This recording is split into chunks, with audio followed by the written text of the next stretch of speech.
السلام عليكم. أعلنت قناة الشارقة الرياضية في صفحتها على تويتر بنقل مباراة الجزائر المكسيك غدا على الساعة 8 بتوقيت الجزائر. هذه صفحتها في تويتر، وهي صفحة القناة هنا على ذمتها. سوف تنقل اللقاء غدا.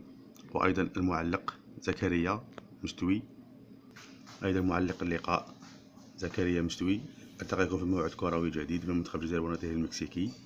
هنا على أيضا صفحته في التويتر هم أعلنوا نقل اللقاء، وقبله سوف ينقلون مقابلة ودية أخرى. سوف نرى التردد في النيسات.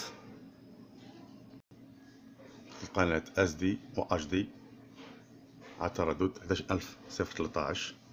هذه SD وهذه صورة HD فائقة الوضوح، صورة جيدة، منقول من صفحة الشارقة الرياضية للأمانة. السلام عليكم.